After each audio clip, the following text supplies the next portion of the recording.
eggale ko te mu nekk une réussite totale voilà je vous remercie. vraiment di rafetlu liggéeyu Malick vraiment li mu def nii lu am solo la ñun ñii ñëpp ay entraîneur national lañ mais fii lañ jaar vraiment di encourager ñi fi nekk ñëpp ñu gën a bàyyi xel parce que formation bu am solo la man am nay entraîneurs yu bëri yoo xamante ne contacté naa leen pour ñu participer waaw parce que am naa ci yaakaar bu baax a baax waaw loolu daal la amoon lu mu ci wax ci gàttal di remercier ñëpp. Vous êtes l'avenir de la boxe sénégalaise. Ñun on a démarré pour animer pour que tey bis bii lii am maanaam suñu wootee pour former ay entraîneurs salle bi fees parce que le marché de la boxe wane na boppam parce que gis ngeen li ñu fi mujjee organiser yépp 2 ans yi passé pratiquement day fees te defaguñu promotion bi ci war parce que gëm naa ni amaguñu écosystème bi ñu war a am parce que lii lu ñu waroon def bu yàgg la mais mënoo defandoo lépp donc da ngay lancer xool nan la marché bi sentiré nan la sport sénégalais sentiré boxe bi bëgg nañ ko est-ce que bëgg nañu ñuy organiser encore ñun sentir nañ ko gis nañ ni sénégalais yi bëgg nañu boxe du woon sax man lu ma doon naa table parce que xam naa ni dañu bëgg ay sport de combat Sénégal donc il fallait que ñu développer marché bi pour mun a am lii ñu am nii tey donc c'est pourquoi je dis et je répète vous êtes l'avenir de la boxe sénégalaise parce que boxe sénégalaise à partir de tey day ubbi beneen page à partir de tey day ubbi page boo xamante ni page yu massification la et j'espère gisuma liste bi mais j'espère que ñu jóge ci région yi bëri nañu je l'espère aussi pour que ngeen mën a former des bons boxeurs et puis yàgg naa ko wax c'est pas tey laa ko commencé wax depuis 4 ans maa ngi koy wax je veux une école de boxe sénégalaise sénégalais bu génn boxe ñu xool ko comme ni ko ñeneen dëkk yi amee Amérique latine dañ ko am Amérique du Nord dañ ko am soo leen gisee ñu boxe da ngay gis ne kii xam nga fu mu formé woo man dama gëm ni am nañu fi ay formateurs yoo xamante ni mën nañu def liggéey boobu am na benn formateur bu nekk Sénégal tey jii mag la mais bàyyi na fi ay bindam bàyyi na fi livre ñii xam nañ ko bu baax a baax a baax a baax bu leen fàtte ni Badlinsiki fii la jóge donc amuñu loo xamante ni dañ ko war a toog di ko am complexe ci boxe mondiale bi ñun Sénégal la preuve actuellement vous êtes 4e africain fii ñuy wax ak yéen nii te loolu yëpp ci 4 ans lañ ko liggéey te gëm nañu ni liggéey bi mi ngi doog a démarrer tey parce que si yéen la ñu yaakaar pour relever boxe sénégalaise pour que suñu drapeau saa yu génnee nit yi compter ko ci drapeau yi nga xamante ni day am ndam man nag xaalis médaille d'argent waxuma ci dara gars yi xam nañ ma man or rek donc te entraîneurs yi nga xamante ni ñoo war a former dama bëgg ñu dugal lool seen bopp performance tey jii MMA bi fépp fu sénégalais taxaw ak africain code yi sénégalais bi moo koy yore moom mooy nekk favori immédiatement parce que dañu am culture lutte mais noonu laa bëgg aussi ñu amee culture combat debout combat ñu am culture boxe anglaise fii Sénégal te wóolu naa seeni formateur wóolu naa ñi nga xamante ni am nañu volonté yëkkati seen xaalis dugal ko ci pour être formé wóolu naa leen fi te ci salle bi gis naa fi ay nit yu très sérieux yoo xamante ni ñu ngi leen rax nekk ci biir salle bi du ma leen tudd mais àndaleel ak ñooñu liggéey àndaleel ak ñi ci biir sérieux ak ñi ci biti di leen encadrer sérieux ngeen liggéey loolu laa leen doon ñaan merci beaucoup pour votre présence merci beaucoup aussi pour la confiance que vous avez fait à ce sport qui est la boxe anglaise. Le potentiel est là fii laa ne woon dëmb ak xale yi donc c'est un potentiel extraordinaire c'est des jeunes yoo xam ne c'est des jeunes destinés à 2026 déjà qui ont un défi pour le Sénégal et pour toute l'Afrique te Sénégal moo yore loolu donc on n'est pas là effectivement pour def on travaille en faiblesse on est là pour gagner pour être le meilleur liggéey bi nag nii lañ ko defee comme lu ñu wax rek c'est pas un problème de jàngale boxe bi mais dañuy bëgg ñun ñëpp ñu ànd dem relever nekk ci niveau boo xam ne comme le président l'a dit tout à l'heure ak yeneen continent yi Il y a des continents que je connais bien, le continent américain du Sud, hein, le continent européen et quelques pays en Afrique, ils sont dans cette dynamique-là. Mais pour cela, effectivement, nous avons un programme qui va se dérouler sur 120 heures. Sur les 120 heures qui seront partagées déjà par la première chose, moi, effectivement, comment on va gérer les lois et règlements de la boxe. Parce que là, spécialement, cette formation va se tourner d'un coup yóbbu ci xale yi parce que xale yooyu mooy cette lu ñu bëgg a def mooy les préparer leen ci Jeux olympiques di ñëw. Actuellement, ils sont en détection avec le directeur technique, hein, et puis il y a du potentiel. Donc, sur le programme, il faut le faire. Donc, nous commencer au niveau de l'initiation, dans l'apprentissage, dans le perfectionnement, mais au niveau. À tout moment. Yen, c'est un plaisir de vous connaître. On va échanger durant 9 jours. On aura le temps de se connaître, sérieusement. Et on aura le temps de transpirer et de mettre en place effectivement des plans programmes, des programmations, des plannings qui nous permettront d'atteindre le haut niveau, l'entraînement de haut niveau. Et j'avais demandé effectivement au directeur technique de penser à faire des séminaires pour que nous puissions effectivement aller très vite. Parce que tu sais, les Jeux olympiques, c'est au minimum 4 ans. Mais il faut féliciter le président Mamour parce que je sais quels sont les efforts qu'il a déployés, cet homme-là, pour mettre en place ce regroupement-là. C'est incroyable. Et depuis que je suis là, depuis 92, je vois effectivement cette volonté de pousser vers l'avant la boxe sénégalaise, d'en faire effectivement une boxe d'excellence. Et aujourd'hui, vous avez vu la preuve effectivement. Donc, képp ku bëgg boxe bi war nga mën topp ci ginnaaw liggéey ak Mamour ak le jeune là l'encourager Malik, hein, avec tous ces entraîneurs qui sont là en équipe nationale pour que le Sénégal de demain soit un Sénégal de boxe dans l'excellence. su ngeen bëggee ñun ñëpp ñu bokk nekk benn ñu mën a séddoo suñu xam-xam yi il faut ñuy wax ñu mën a dem ci kanam képp ko xam ne yàlla may na ko mu am ay xam-xam ci biir boxe bu ñu commencé liggéey il faut ngay wax il faut ñu def ñu avancer. nee naa leen man je suis pas orgueilleux du tout pas du tout duma dara yàlla moo ma may rek ma fete foofu sur le plan expertise. Yàlla may ma tam ma def ay pays mag ay jéego yu mag ak le président l'a dit beaucoup tous les continents donc xam na à peu près le niveau effectivement de ces gens-là mais ñu man ak lu ma gis fii am naa yaakaar ne mën nañu egg foofu mais ci yéen la donc fii xam leen ni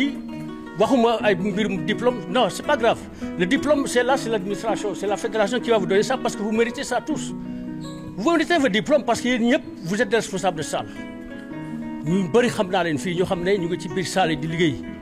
waxuma la sax apport boo xam ne moom la boxe bi war a joxe parce que boxe bi c'est une profession liggéey la xanaa en Afrique rek la ñuy wax mais boo demee en Europe gars yoo xam ne dañuy dund ci boxe bi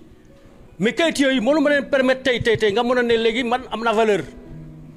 lépp loo mën a def te mënoo ko wone c'est vrai doo dara. Parce que amuloo lu mën a wóone ne yow yaa ngi fii mën nga lii moo ko mën a certifié mooy stage yi gën góorgóorlu bu baax. di xam na ne box X is back ñun dañu bëgg a relever défi bi dem fu sore te fii la ñu mën a commencer quoi parce que foog ñu am ay entraîneurs yu performants am ay arbitres yu xarañ comme ça championnat bi mën a tar bu baax a baax daal je vous souhaite le meilleur ah. képp ku nekk ci salle di entraîner. yor ay élèves war nga am niveau ba pare yor këyit yoo xam ne fépp foo dem ci àdduna bi ko taalalee dinañ la mën a reconnaître di nga fa mën a jàngale parce que gars yi am nañ amour bi yàgg nañ ci mbir yi mais aussi il faut moom ay lijaasa yoo xam ne day firndeel li ngay def or mi Sénégal fépp foo dem boo ne man jàngalekatu boxe laa boo ko taalalee ñu xam ne lii dañ la koy nangul kon aussi bu président amee initiative boobu créer collège formation bi jël teg ko ci loxo directeur technique national Malick Niang mu jël leen yéen ñii coach yi pour ñu renforcer leen ba pare documenter leen yaakaar naa loolu lu am solo la kon président ñu ngi lay féliciter di féliciter doyen yi nga xam ne tey aussi fépp fu boxe bi nekk waxee nañ ko fii 15 ans 20 ans 30 ans 40 ans ku ko def ci benn aar yaakaar naa ni léegi savant nga ci ndax lii woowuñ leen tey pour jàngal leen dañ leen di renforcer rek yéen ñi ku ci nekk yor ngay élève ànd nga leen ñu yéeg ci ring yi compétir def lu ne kon xam ngeen dara mais dañ leen di gën a jàppale jox leen ay këyit yoo xam ne da ngeen ko mën a yor loo xam ne da leen di jëriñ après te nekkul bénéfice suñu yéen seen bénéfice la ñii yàgg-yàgg ñi fi wax nii yàgg nañ ci dañoo bëgg relève bi yéen la kon da ngeen gën a góorgóorlu ci liñ leen di wan kenn bañ a xeeb kenn formation nag day kii da nga gis ku toog naa waaye saa li may ne xamoon naa ko non dañ la ko fàttali fàtte woon nga ko kon yooyu yëpp jaru ko lii xamoon naa ko yëpp lu ñu la jox jëlal dooleeg li nga yor. ndax lii vraiment moom mooy doxal box ndax kenn mënta ubbi salle yor ay élèves te amuloo niveau pour jàngal leen yoroo ay këyit yoroo niveau kooku doxalul box bi te pour box bi dox aussi il faut des entraîneurs yi nga xam ne dañoo am capacité am aussi ay këyit pour firndeel ne am nañu xam-xam pour mën a jàngale donc loolu moom mooy doxal fédération vraiment di sant di gërëm aussi le président de la fédération sénégalaise de boxe di sant aussi le président Ligue de Dakar di sant aussi vraiment le président des entraîneurs monsieur Malick Ndour di nuyu aussi le doyen Amsata Kébé di rafetlu bu baax a baax initiative bi nga xam ne Malick Niang mi ngi koy jël depuis mu duggee si boxe bi vraiment mi ngi def ay jéego di def ay stage def ay formation kooku dañ ko si sant di ko gërëm bu baax a baax di wax ne lii vraiment avantage la opportunité la boo xam ne war lañ koo perdre parce que ku amul këyit rek mi ngi mel ni amuloo dara këyit moom la ñëpp a xam pour nga jàngale il faut nga xam benn capacité bi am ay këyit yu wane ne yow am nga capacité pour jàngale donc ñu ngi leen di souhaiter vraiment bonne chance di leen ñaanal yal na yàlla suñu borom bi defal leen jàmm defal leen xéwal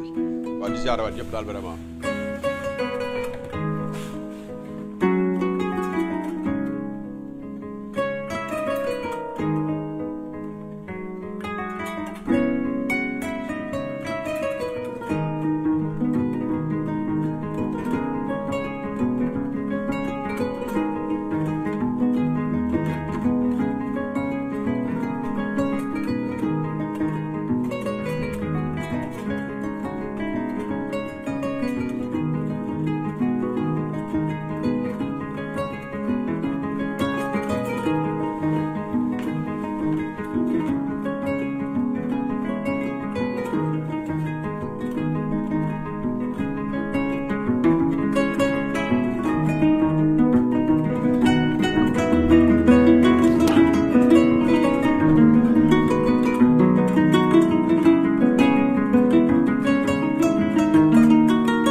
Comme je suis arbitre, c'est pour accompagner dans la formation, en même temps en vue de,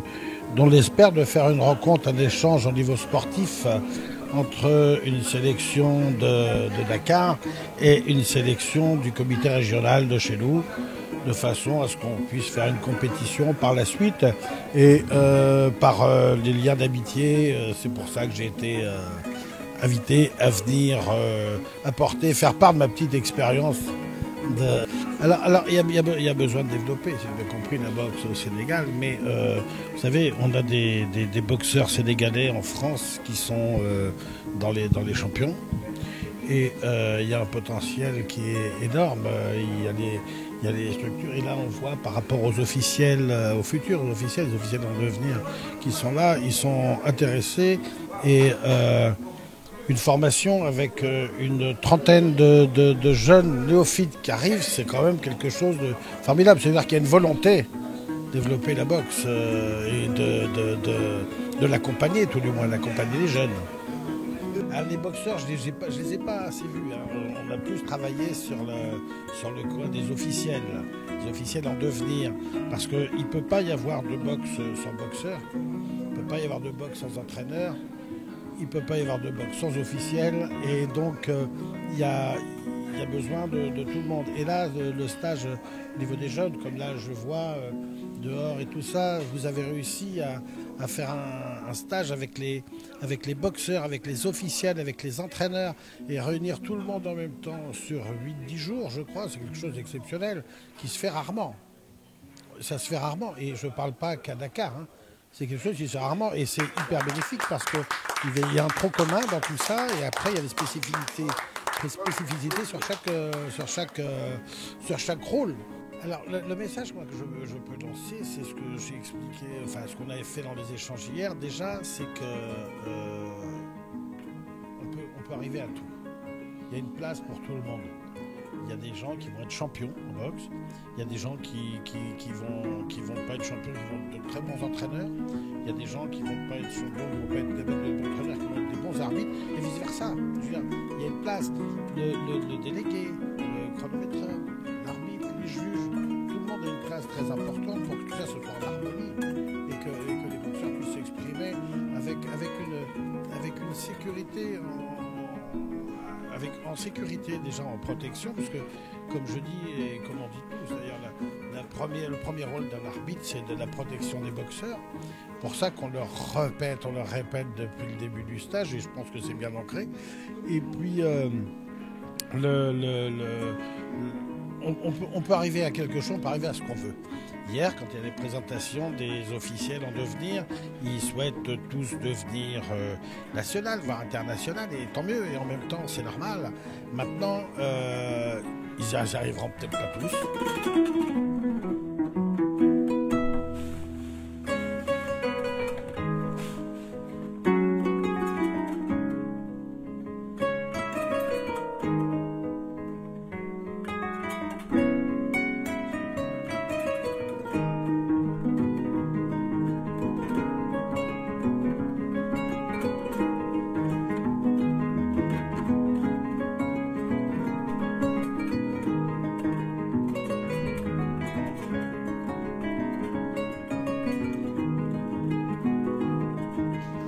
Il y avait deux qui s'étaient présentés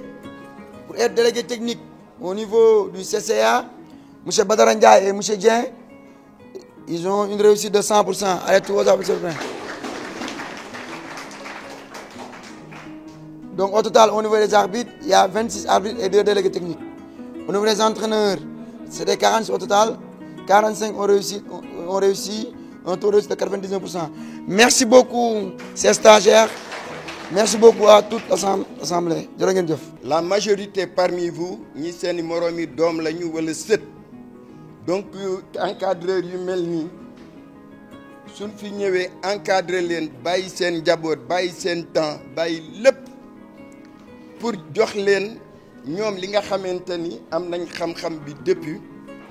li ñuy njëkk a def mooy au nom de la fédération au nom du président sant leen gërëm leen. Parce que ñoom lii ñu def ñoom rek ñoo ko mën a ñëw bàyyi seen kër tëj seen kër ñëw def ko donc monsieur Kébé monsieur Jo Kandji le jeune Soumani nu mu teeti Mané Oumar Ndiaye Malick Mourtala le président de la Ligue surtout nag jiital ci le président des arbitres Souleymane voilà waaw Souleymane Ba yéen ñëpp comme li olof yi di wax ku lim doo matal donc loolu moo taxoon jeté ne parce que lii ngeen di def lu ma xam la lu ma miin la boxe bi daf ma ñoral ba nga xamante ni suñu soxlaa ñoom ñooy ñeneen ñi dinaan xaar di leen encourager di leen xamal ni ñii di leen jox xam-xam bi du pour ñoom pour ñu am relève la te ñii ma gis fii les anciens les arbitres yi nekk fii vous les entraîneurs xale yi lu ñuy ñaan yàlla wallahi bi ma demee Màkka nii fa laa jóge y a une semaine ñaanal naa leen parce que je suis de très près di ñaan yàlla objectif bi nga xamante ni fédération bi am na ko ak les objectifs personnels yi nga xamante ni les entraîneurs yéen ñëpp am ngeen ko par rapport ak xale yi parce que tey fédération comptewul ci le manager général ou bien le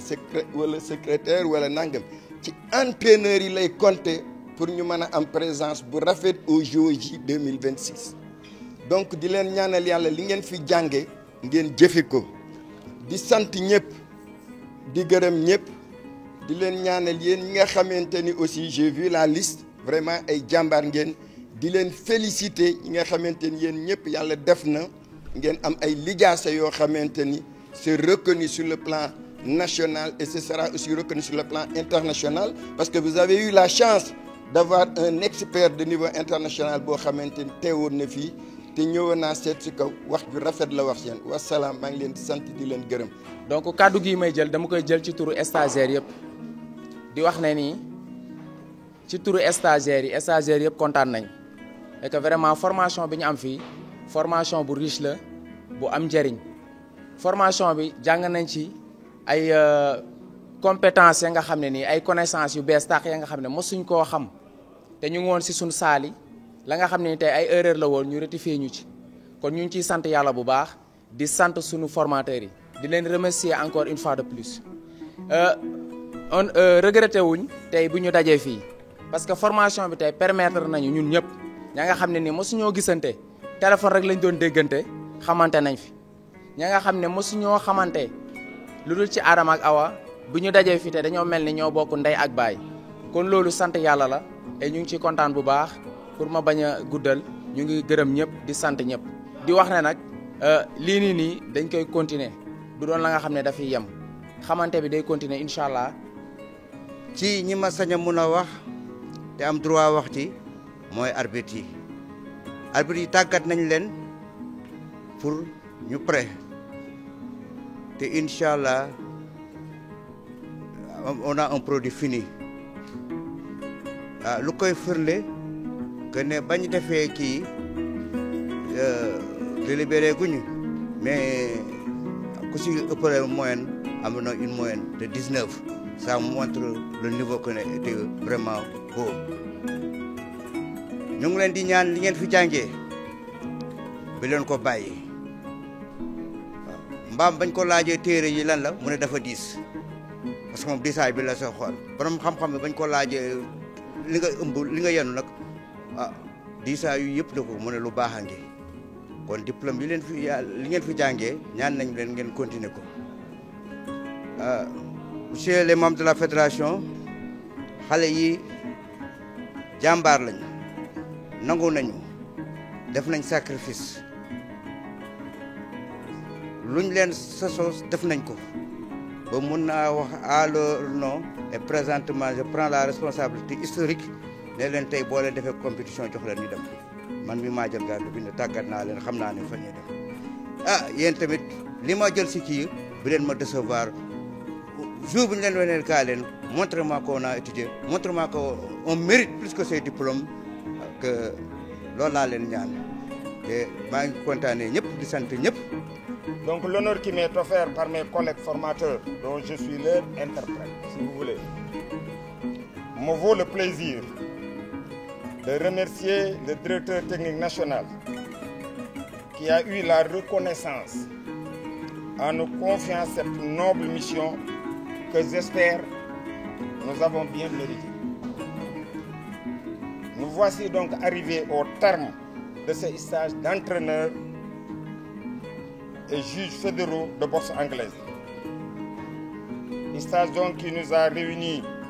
pendant une dizaine de jours en parfaite harmonie et d'esprit de famille et dans lequel j'espère les stagiaires en sont sortis les têtes pleines riches de nouvelles techniques de boxe et d'arbitrage. Nous osons aussi espérer que cet outillage nouvelle vous servira de base dans les différentes salles de boxe que vous auriez à gérer sur l'étendue du territoire national et en particulier la boxe juvénile que vous devez favoriser en vue d'une relève future. Monsieur le Président de la Fédération sénégalaise de boxe, qui a eu un empêchement. Je voudrais terminer de le remercier parce qu'il a accepté, je dirais qu'en acceptant de rehausser de sa présence la cérémonie d'ouverture de ce stage. Nonobstant son empêchement,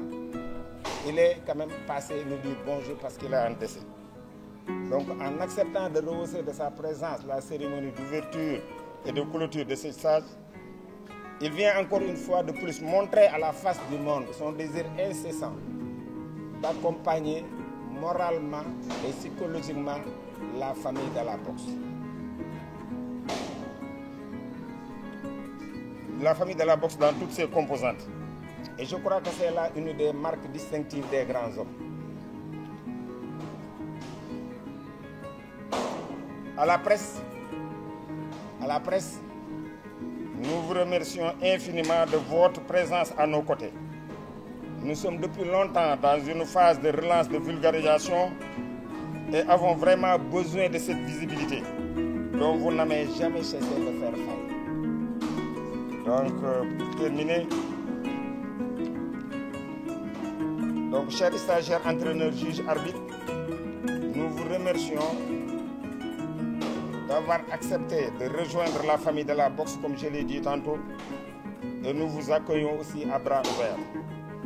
C'est en ces termes que je clôt mon discours en prenant aussi acte avec vous. Tout en priant aussi le Tout-Puissant,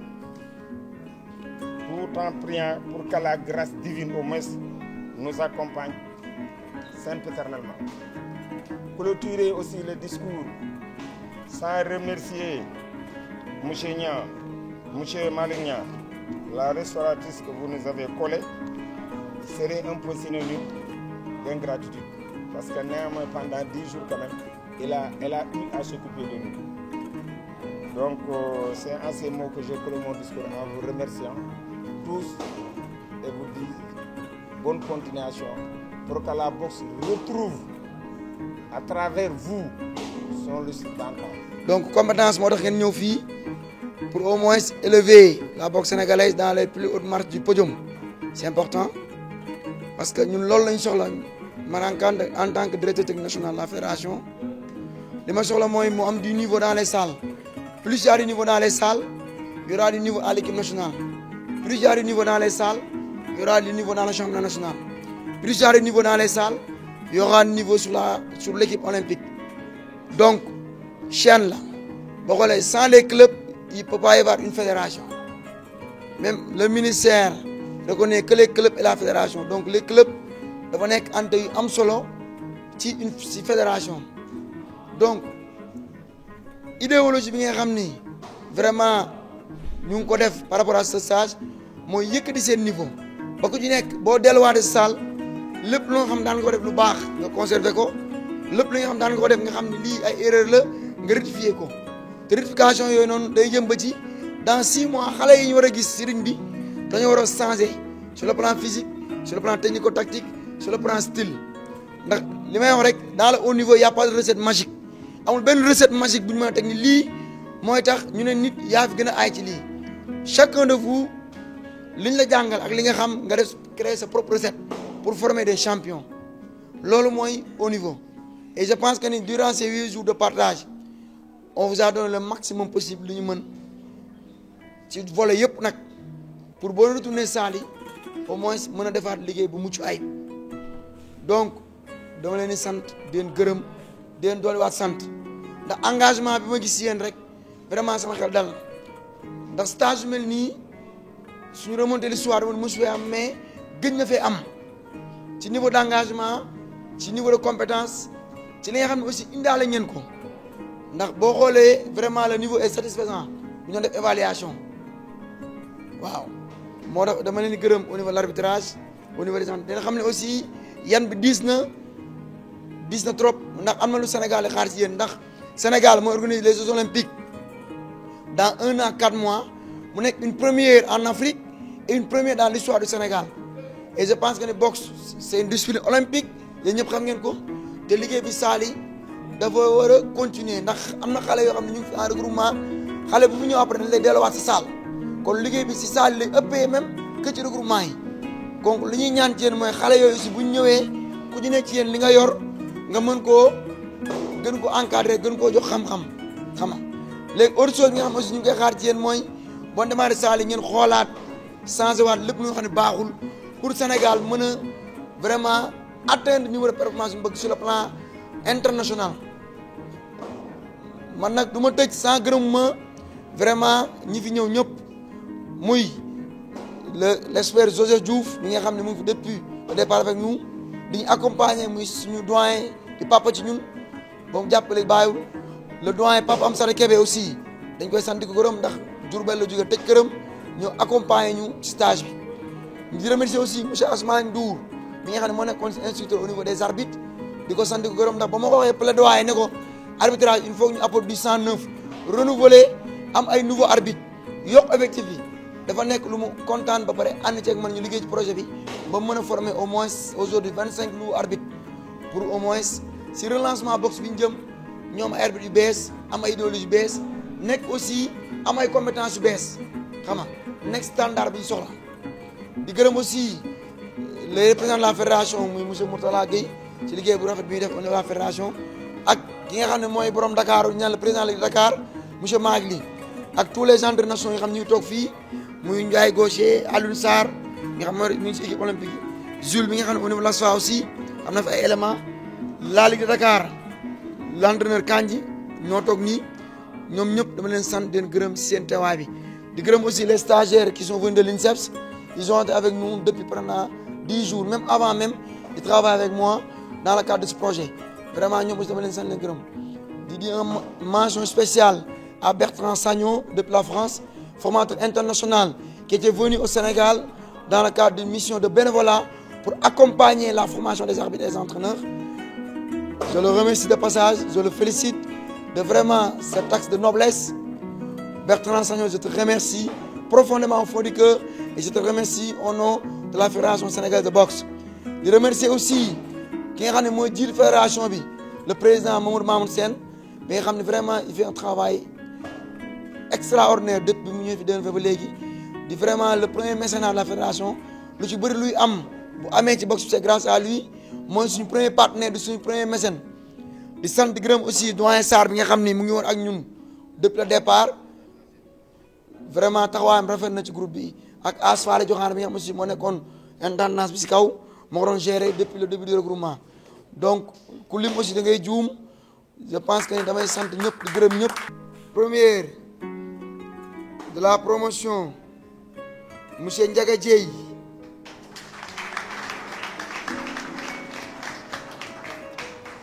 deuxième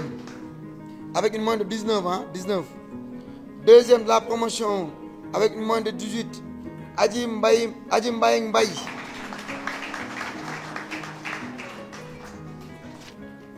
troisième de la promotion avec une moyenne de 17,75 Madame Marème Gueye 17,75 quatrième de la promotion avec une moyenne de 17,50 Moustapha Djamil Kouta cinquième avec une moyenne de 17,25 Nogoy Ndiaye. Au niveau des arbitres, s'il vous plaît, ils ont une réussite de 100%. Hein. Tous vos applaudissements, s'il vous plaît. 100% au niveau des arbitres. Maintenant, nous allons faire la délibération au niveau des entraîneurs. Maintenant, il y avait 46 inscrits. Il y a un qui ne s'est pas présenté à l'examen, qui a été ajourné. Il s'appelle Nyanko Bilan. Il ne s'est pas présenté à l'examen. Maintenant, je vais dire les 3 premiers, après tout le reste, les 5 premiers. Par rapport aux entraîneurs, je vais dire les 5 premiers, après, je vous donne le pourcentage de réussite. Maintenant, première de cette promotion, juin 2025, major de la promotion avec 162 points sur 180, Elhaji Amadou Goudiaby. Deuxième de la promotion avec 160 points, Mam Salou Konaté. Troisième de la promotion avec 159 points sur 180, Cheikh Tidiane Diédhiou. Quatrième de la promotion avec 158 points, Sakou Nirou. Cinquième de la promotion avec 157 points, Mamour Nia. Maintenant, à l'issue de ces examens aussi, tout le reste des candidats sont admis d'office. Vous avez 99% de réussite à l'issue des examens. 99% de réussite au niveau des entraîneurs et 100% de réussite au niveau des arbitres. Allez, vos applaudissements s'il vous plaît à tous les entraîneurs. J'ai fait la formation parce que boxe dafa nekk discipline boo xam ne ni yàgg naa ko suivre en plus yàlla dogal tey ma am opportunité pour def arbitrage boxe bi pour découvrir, deux aussi pour acquérir des nouvelles connaissances, en plus aussi partager mes expériences aussi par rapport à la boxe sénégalaise. Mais aussi j'ai mes motivations pour participer au développement de mon pays et aussi le sport sénégalais parce que vu que ñoo ngi waajal Jeux yi Dakar 2026 te ñëpp xam nañ ne Sénégal ñooy organisé tamit ñun yàgg nañ si nekk si milieu sport ndax jàngalekat lan bi ñu amee bac INSEPS lañ génnee après suñu formation ñu nekk ay jàngalekat donc ñuy dégg ay formation boo xam ne ni sport la ñu siy participer loolu day nekk suñu mbégte. waaw stage bi dafa nekk loo xam ne nii man dama koy rafetlu sama contentement la parce que ma ñëw def arbitrage boxe ak tamit ñëpp xam na ni boxe sénégalaise dafa nekk loo xam ne nii loo xam ne ñëpp dañ koy bàyyi xel comme tey bu ma ñëwee def ci formation bi man yaakaar naa ne am na lu ma boxe apporteel pour former ma mais tamit yaakaar naa dinaa am tamit lu moo apporter boxe muy nekk arbitre nekk si tap bi di arbitrer combattant yi ba pare jàpp si la rénovation des arbitres. waaw sama avenir bëgg naa nekk tamit boxeur international participer au niveau national ba tamit dem ba nekk arbitre international. formation bi moom dafa di loo xam ne lu rafet la ñu ngi koy rafetlu. loolu di si kontaan fekkee nag da nga nekk entraîneur nga ne entraîneur boss nga te amoo diplôme amoo kayit amoo dara defar ñu la formation nga xëy ne entraîneur nga loolu daanaka loolu du entraîneur il faut que ñu former la nga am say diplôme am sa kayit si ministère des sports diplôme boobu nekk diplôme d'état xam naa ne diplôme d'état moo gën a am farata nga xam ne nag diplôme boobu foo mënta dem boo taxawee ngay présenté wu ñu ne la yow ak kan moo la formé boo génnee sa diplôme boobu yaakaar na ne loolu sa xel dina dal mais nga nekk entraîneur te amoo diplôme amoo fenn fooy présenté wu ñun nag ñu ngi kontaan xam nga lan moo tax ñu ngi kontaan parce que nag suñu président fédération muy Mamour Sène bu mu daree yor boxe bi boobu ba léegi def fa dara lu ñaaw parce que nag nit ki nag ku la jàppale da nga koy gërëm man yàgg naa di compétir nekk naa équipe nationale nekk naa champion ci boxe bi te lii nag musuma ko am comme Mamour Sène bu ñëwee ba yor boxe bi kooku dañ ko war a gërëm di ko ñaanal parce que Mamour Sène kenn mënu ko fay. parce que bu nekkuloon moom lii du am ñu ngi koy jaanal ñu ko wër ñëpp ci fédération bi ñuy gërëm suñu directeur technique muy Malick Niang jeune la boo xam ne lu mu bëgg boxe bi mu avancé mu ngi koy def te loolu nag mënuñu ko fay di fay nag ñu fi nekk nag ñu doon defar stage ñoom Père Kébé Père Jo ñoom ñëpp ñoom Ndour muy arbitre ñi ñëpp ñu fi nekkal kenn mënu leen fay parce que ñoom ñëpp ñoo bàyyi seen yitte uniquement bàyyi seen famille pour boxeurs yi am seen i diplôme d'état diplôme boo xam ne ministre bi da koy valider def ko muy nekk diplôme bu naan mais fekkee da nga nekk entraîneur te amoo kayit amoo dara entraîneur si gémmiñ loolu amul chance mënuñu leen fay nag ñu ngi leen di ñaanal jeunes yu fi nekk ñëpp parce que toog nañu pendant 10 jours ñëpp bàyyi seen yite ngir ñoom jeunes yu fi nekk ñëpp ñu ngi leen di ñaanal muy arbitre muy entraîneur muy ñeneen ak ñeneen ak ñeneen waaw kenn mënu leen fay. waaw bon stage bi am na si jàmm jàll na si jàmm et que jëlee nañ ci ay connaissances yoo xamante ne ni ku deful stage doo ko xam ba pare mu nekk stage boo xamante ne ni am na important trop si coach waaw parce que buñ nee coach nga rek dafa fekk nga war a am diplôme moo tax ñu war la tuddee coach donc di si gërëm président fédération bi Mamour Sène bi mu yoree boxe bi ba léegi boxe bi mi ngi avancé mi ngi am évaluation di nuyu le DTN Malick ak suñu formateur coach Jo coach Kébé ak ñëpp ñi nga xamante ne ni bokkoon nañ ci stage bi vraiment jëlee nañ ci expérience jëlee nañ ci lu bare loo xamante ne ni ëllëg dinañ mën a tàggat ay xale yoo xamante ne pour Jeux yi di ñëw 2026. waaw diplôme bi njëriñ la parce que li ñu gars yi di wax rek ne tubaab kayit la xam mënoo ñëw nga ne entraîneur nga te amoo diplôme là kon kenn du la considéré donc si tu es entraîneur da nga war a am diplôme foo dem nga mën ko présenter.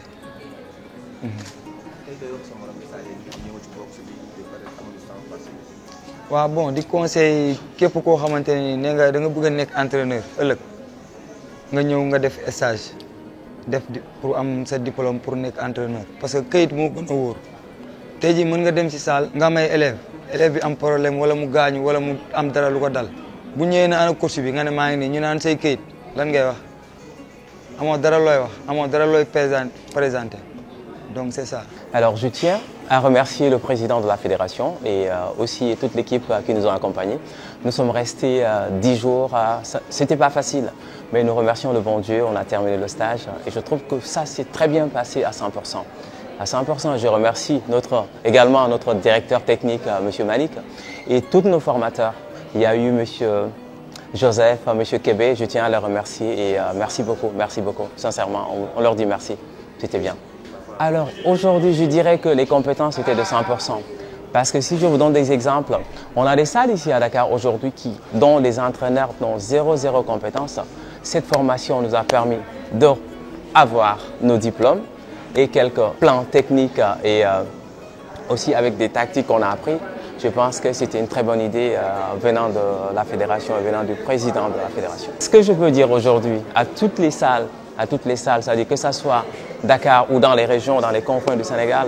de se rapprocher. C'est très important d'être affilié à une fédération. Et aujourd'hui, nous avons la chance d'avoir cette fédération pas loin. Ils sont à côté, ils sont ouverts devant tout le monde. Donc, que toutes les salles viennent s'affilier déjà pour avoir leur licence, avoir un permis d'exercer ce métier, parce que ça, c'est un métier qui n'est pas facile. Donc, c'est très important que toutes les salles ont cette idée d'aller s'affilier déjà et avoir la chance de s'acquérir de ces formations qui sont très importantes, qui nous a donné beaucoup de chance. bi ma fédération wooyee ndax fu ñu toll nii ndax mbirum formation xale yi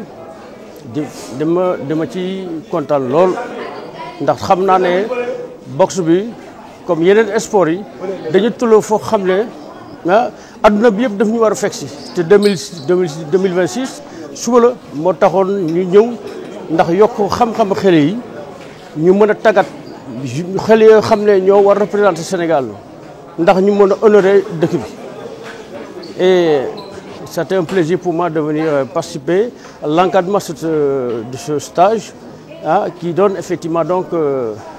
une note particulière pour la préparation du Sénégal pour accueillir effectivement les Jeux Olympiques de 2026. Et nous sommes en train de nous apprêter pour pouvoir honorer dignement les compétiteurs qui vont arriver et pouvoir honorer effectivement le Sénégal et vivre le Sénégal. Donc formation bi ñëw nañ fi pendant 10 jours li may njëkk a wax sax mooy remercier ñi nga xam ne ñoo am xalaat bi xalaat mën nga ko am mais xalaat ko ba mu tënku ba taxaw ñooñu am nañ mérite xale yi nga xam ne dañoo ñëwoon jàng si yéegalaat seen niveau entraîneur tamit am nañ mérite. Donc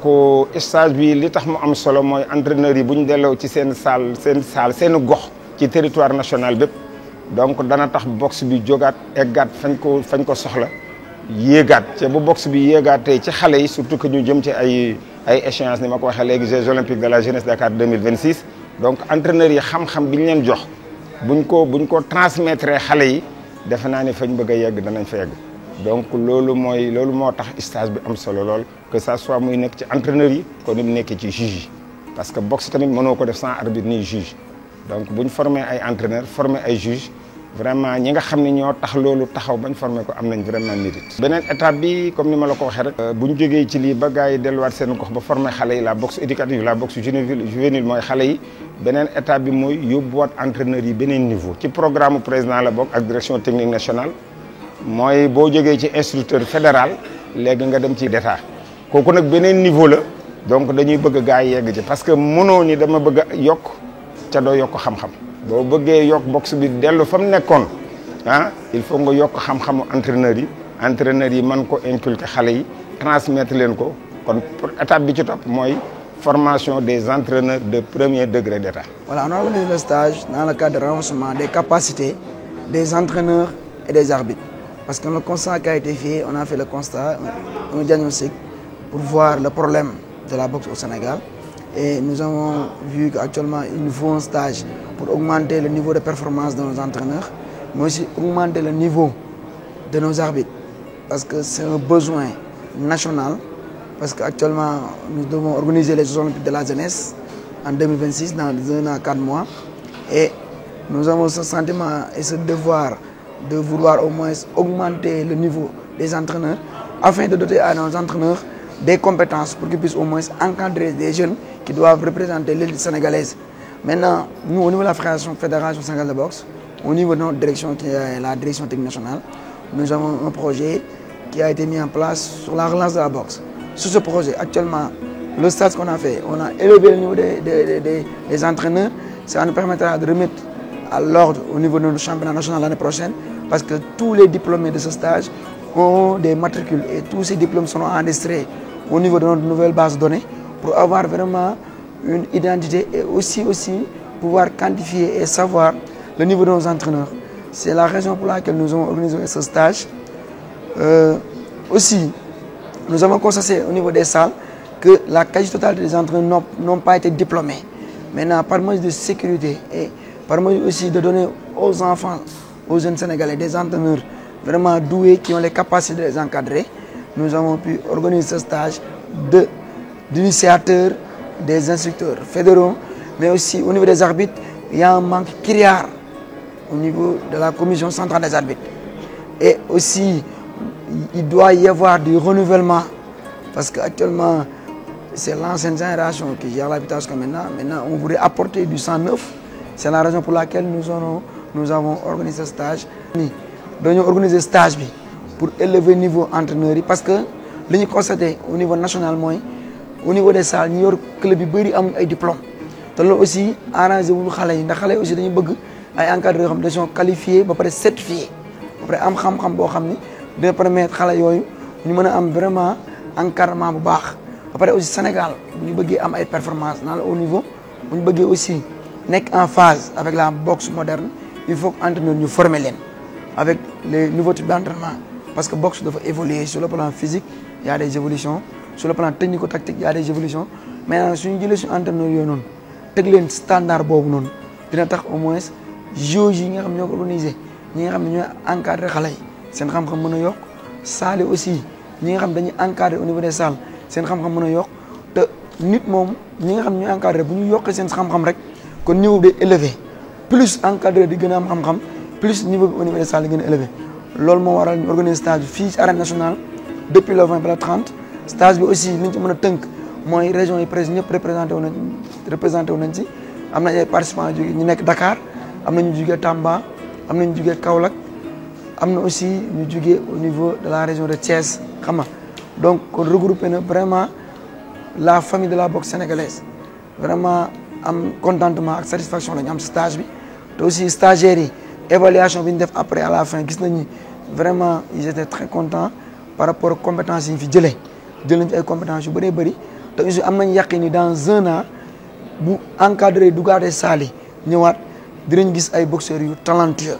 wala ay boxeurs yu talentueuses ndax loolu la ñuy xaar moo tax ñu organiser ce stage et ce séminaire de formation te yamuñu si aussi ñu ngi projeté dans le cadre de nos projets de perfectionnement organiser 2 stages l'année prochaine pour au moins yenn entraîneurs yi xam ne ñu ngi niveau instructeur fédéral ñu defal leen premier degré bi ñu nekk premier degré ñu defal leen deuxième degré bi ñi nga xam ne aussi ñu ngi benn niveau ñu jéem leen a utal au niveau international ñu mën a def entraîneur étoile yi donc ci projet boobu la ñu nekk dans le cadre de la formation des entraîneurs au niveau des juges arbitres aussi li ma ci wax mooy gis nañ ni arbitrage Sénégal ñi ci arbitre effectif dafa ndaw moo tax aussi ñu jugé nécessaire dañuy apporter du 109 indi ay jeunes former leen pour arbitrage bi au moins am effectif bu doy région yëpp am représentation ba pare aussi championnat bi aussi ñu mën a am arbitre yi doy nga xam dañ mën a au moins couvrir les événements de boxe au niveau du Sénégal et au niveau international. Maintenant aussi le constat qui a été fait vraiment on a eu une satisfaction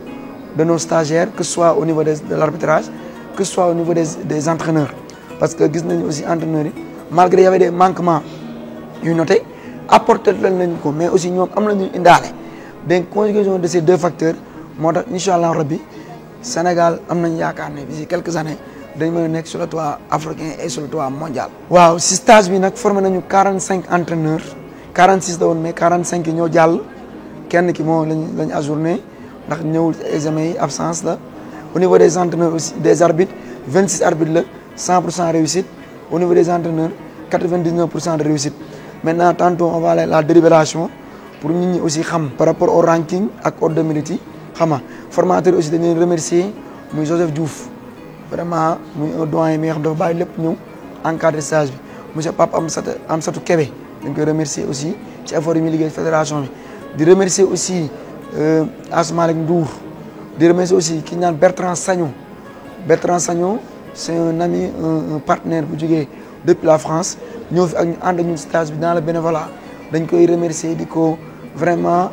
on remercie beaucoup Bertrand depuis la France qui est venu nous accompagner dans le cadre de ce stage dans le bénévolat ñuy def mention particulière à toute la fédération le bureau aussi di remercier vraiment l'homme bi nga xam ni lii yëpp bu amee moom la muy le président Mamour Sène mi def liggéey bu extraordinaire depuis mu ñëwee à la tête de la fédération stage bi rek la moitié moo ko financé xam nga moom moo jël cotisation stagiaires yi moom moo ko financé moitié bi pour stage bi mën a am te aussi li amoon ci biir stage bi aussi mooy regroupé woon nañu équipe élite 2026 bi defal na ñoom 10 jours ba génn équipe bi ba xam ñi nga xam looy talent kii bu représenter le Sénégal en 2026 actuellement démarré nañu suñu premier programme durant ce stage on va continuer aussi avec l'équipe 2026 et le stage de formation l'année prochaine aussi on va remettre d'autres stages pour encore élever encore le niveau ndax plus xam-xam bi di yokk performance bi yokk plus y a la compétence plus y a la performance loolu mooy suñu credo loolu mooy suñu idéologie moo tax ñu ngi ci projet bi plan programme di ci liggéey te incha allah rabbi quelques années rek boxe Sénégal dinañ ko dégg fu kawe boxe is back. Merci beaucoup à tout le monde. Merci beaucoup à tous les entraîneurs qui ont participé à ce stage. Merci beaucoup aux stagiaires. Merci beaucoup aux formateurs. Merci beaucoup à la Ligue de Dakar et à tous les autres ligues du Sénégal. Et merci beaucoup encore une fois à tous les entraîneurs de boxe du Sénégal et tous les boxeurs du Sénégal. ñooñu mooy la famille. Et merci beaucoup aussi au ministère des Sports nga xam ne mooy suñu ministère de tutelle. li yëpp bu amee c'est grâce à toutes ces entités yu boole seen doole seen xalaat seen xam-xam pour ñu mën a atteindre sommet bi. Merci beaucoup jërë ngeen jëf big up. On a fait une excellente formation, d'où l'acquisition des savoir-faire sur le ring, comment arbitrer un combat, comment faire maintenant pour assurer la sécurité des boxeurs. Voilà. Et on sait très bien que voilà, au Sénégal, il en manque beaucoup d'arbitres. Donc il faudrait faire des formations, des stages de formation. Bon, on félicite toute la fédération. Vraiment, félicitations au président M. Mamour Sène. Félicitations à Malick Niang aussi. Voilà. Un jeune qui se décarcasse pour vraiment améliorer les conditions de la fédération. Il est en train de faire un excellent travail. La formation aussi, voilà, on l'attendait parce qu'on avait fait, on s'était déjà inscrit depuis 2 ans. On avait déjà fait une inscription, mais on n'avait pas la possibilité de faire la formation. Et cette année, vraiment, il a fait le maximum possible pour que cette formation ait place. Donc voilà, on félicite tout le monde. C'est une aventure en fait. Ça va nous permettre de poursuivre maintenant l'arbitrage parce qu'on en a besoin. Le Sénégal a besoin des arbitres internationaux, des arbitres amateurs, en boxe amateur et en boxe professionnel. Et nous sommes prêts à s'adonner, à faire le maximum possible pour devenir des arbitres internationaux et des arbitres amateurs. Et c'est bien possible. Voilà, formation bi ñu jappalé ci xam-xam parce que def nañ fi je pense 10 jours lañ fi def yo xamanteni si voilà chaque jour que jafé dañ fiy nek de 8h à 16h ou bien voire même 17h di jang. Te loolu noonu daf ñu aider ñu am benn acquisition am ay xam-xam yu ñu def ci ñun malgré que xam-xam du doy mais am nañ lu ñu jàpp ne yaakaar nañ ni war nañ mën a commencer di dugg ci di yëg ci ring bi di arbitrer parce que am na lu ñu jox ci yu bëri jot nañ def ay combat arbitrer nañ combat on corriger nañ ñu def nañ ñu ay correction pour ñu xam exactement lan la ñu war def ak lan ñu war a def quoi pour tirer faute yeeg yooyu noonu. Voilà donc affaire motivation la rek ku nekk ak li nga bëgg ñun ñëpp dañ fi ñëwuñu fi pour rester tout simplement fii nii di arbitrer kese ay match ay gala tout simplement mais dañ fi ñëw pour def arbitre nekk arbitre de haut niveau yéegee niveau bi c'est-à-dire dem nekk international loolu la ñu aspiré loolu déjà c'est une porte boo xamante ne si vraiment moom la ñu bëgg ñun dem obstacle yëpp pare nañ pour franchir obstacle yëpp dem nekk arbitre de haut niveau incha allah. Donc les stagiaires étaient vraiment de haut niveau ce qui démontre que déjà le major a une moyenne de 19. C'est pour vous dire que le niveau était très haut. Et ils étaient très disciplinés, pratiquaient ce qu'on les enseignait. Ils ont vraiment réussi à brio leur examen. Vraiment, ils méritent d'être dans les rangs des officiels, des juges arbitres de boxe. Ça nous a aidé d'avoir, parce qu'il y a un ranking. On ne quitte pas directement pour être national. Il faut passer par régional, puis national. Mais ça va nous permettre vraiment de toucher notre effectif et de combler le gap. Vraiment, cette formation vient à son heure. Oui, pour les... Oui, donc ils ne vont pas juger. Parce que là-bas, c'est le haut niveau, c'est l'international. Mais voilà, mais ils seront dans le staff local. Voilà, là-bas, ils vont faire d'autres tâches, comme pas être officiel arbitre ou juge. Mais ça va vraiment nous aider. On a besoin de leur apport. Très, très bonne initiative qui vient à son heure et qui a beaucoup aidé, qui va booster que d'autres formations suivent. Vraiment, on veut un grand effectif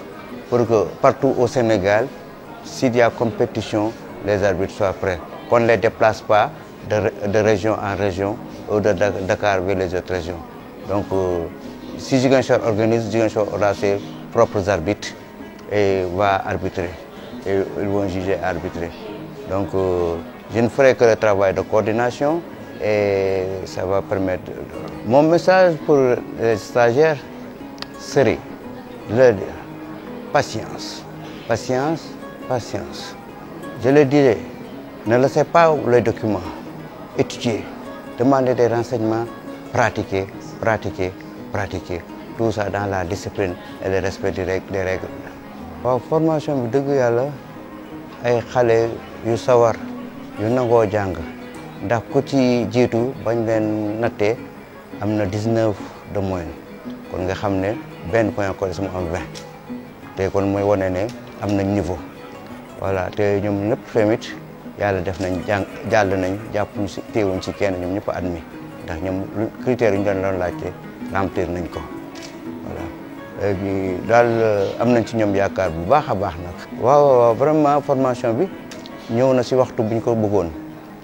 waaw ndax amoon nañ commencé woon nañ di manqué effectif ñenn ñaa ngi doon màgget ñenn ñi tamit dem seeti leneen loolu àddina demee waaw kon ñoom formation bi vient à son heure xale yi daal jàmbaar lañ te dinañu permettre effectif bu ñu doon amoon problème dinañ ko combler dinañu permettre tamit au lieu ñuy déplacer te arbitre du ko yóbbu ba Ziguinchor wala feneen arbitre Ziguinchor yi arbitre Tamba yi arbitre Saint-Louis ñoom dinañ toog mu defal seen bopp léegi man délégué rek laay yónnee wala benn superviseur mu demal defal mu superviseur ma ko après mu indil ma waaw fédération bi macha allah jéego bu rafet bu am bu yaatu bu baax ñu ngi nag gërëm ñëpp rawatina ku yàlla def mu nekk si loxoom muy président Mamour Sène ñu ngi koy gërëm bu ma ko waxee nag gërëm naa ñëpp nag képp ku koy jàppale ak noo ko koy jàppalee waaw vraiment ñu ngi koy ñaan yu mel nii bu mu gëjati waaw su ma mu amoon doole dama ko chaque weer mu def ko mais donc du objectif bi mais daal bu mu gëj na koy faral a def pour ñu mën a am vraiment ay arbitres yu doy de qualité. su ma ko nuyoo remercier naa ministère des sports si infrastructure bi mu ñu tegal fii faciliter suñu stage ci accueil ci détails yu bëree yoo xam bu ñu ko cité fii duñ ko jug hébergement ñu ngi koy sant di ko gërëm ci turu président Modou Mamoun Sène ñu ngi sant aussi di gërëm di nuyu instructeurs yi fi nekk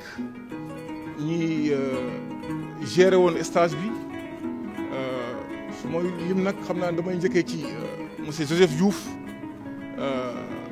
damay wax tamit aussi le français comment il s'appelle monsieur Bertrand waaw ñu ngi koy sant bu baax di nuyu aussi di sant aussi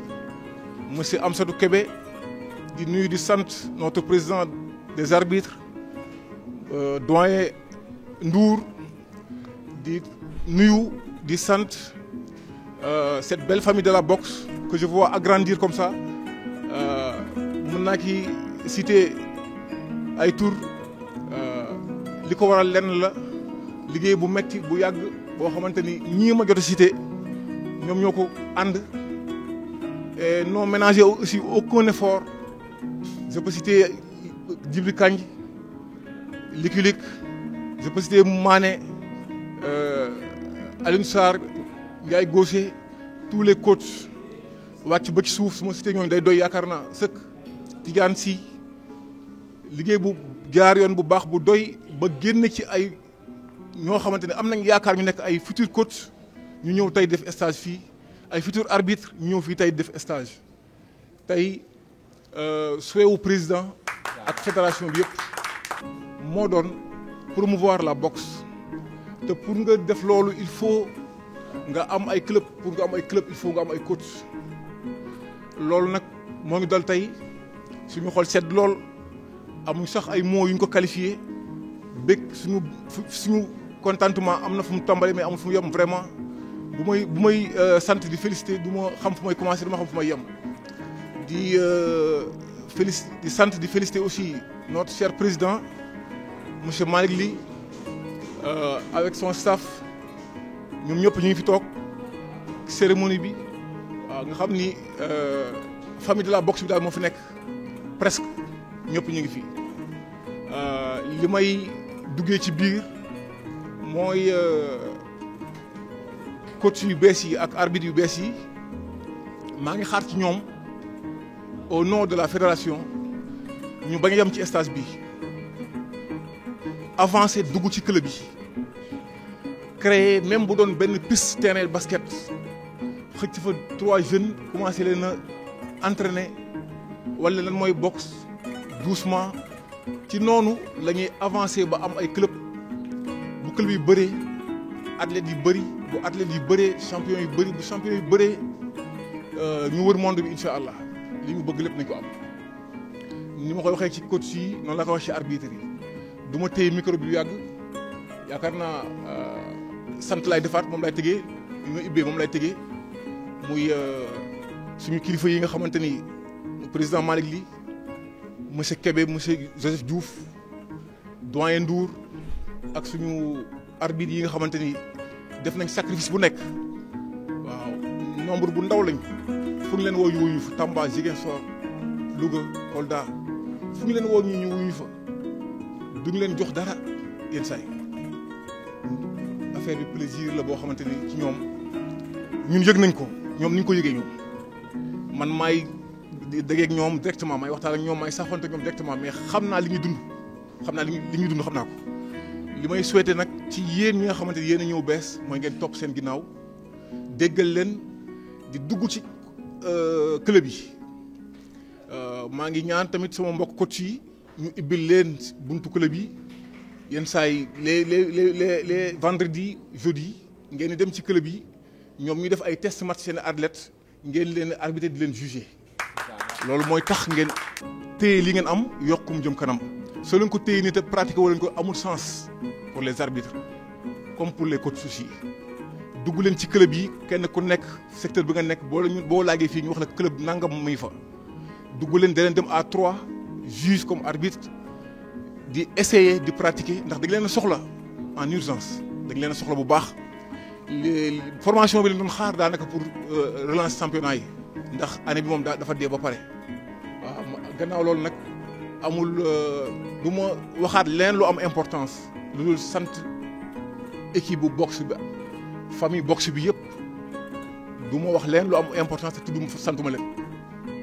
li tax ma leen sant leen santaat mooy damay sant ba sax sama xel dem ci benn tur wala benn jëmm ma reveniraat avance li may avance sax du ma ko xam ndax bëgg a reveniraat pour santaat pour dugal ko ci waa Asfal yi nga xam ne stage bi deg na ki lu ma degul man Asfal yi joxaane waaw Jules ñu ngi leen sant di leen gërëm xam naa nag si may tëgee sama sant nag moom mooy le DTN Malick Niang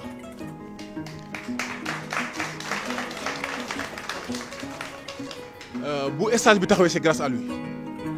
c'est grâce à lui c'est son rôle nag c'est son rôle DTN day fexe ba championnat régulier club yi bari athlètes yi bari def na ci sacrifice bu ne pour mu am depuis 4 ans mi ngi ciy daw ren la ko yàlla may te lépp lu mu am ak lu mu amul jotam ak xaalisam ak xalaatam lépp la ci def yaakaar naa yéen ñëpp ko xamandoo jar woon a sant nag